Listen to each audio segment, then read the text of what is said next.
Honda Click version 3 disc brake conversion. Brake master check.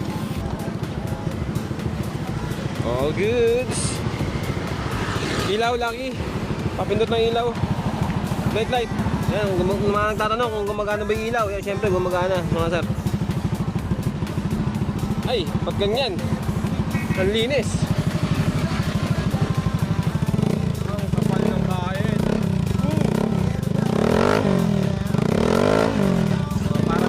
Para dun sa nanggagaya sa amin. Yan. Water na may sabawan. Oh, okay ka na. Umiyak ka pa. Game. Testingin natin yan.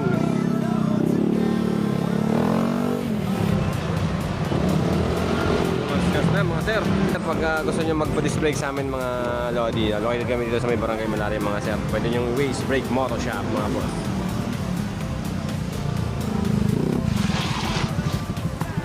Sige, lakay mo muna dun. Pasyal mo muna para makita natin. Hindi ka na mabibitin ng preno niyan, boss. Ayan si Bossing. Saan pa galing, boss?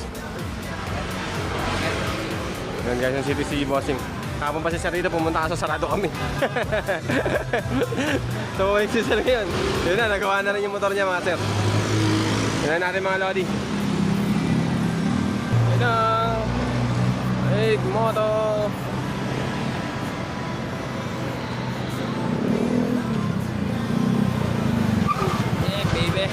Sir, kaya mo testingin? Testingin mo para mapil mo yung preno konti. Ay, dito lang oh.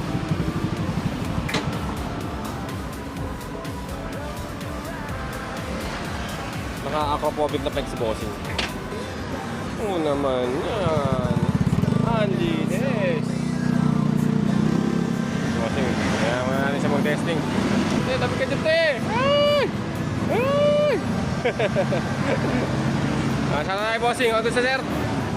Kasi na? Saan tayo, Bossing? So yung ginawa natin mga sir dito, brake master left and right. Tapos S-series ng caliper doon sa pinakaharap.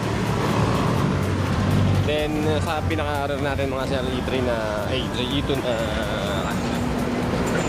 right. Mga sir, brake moto.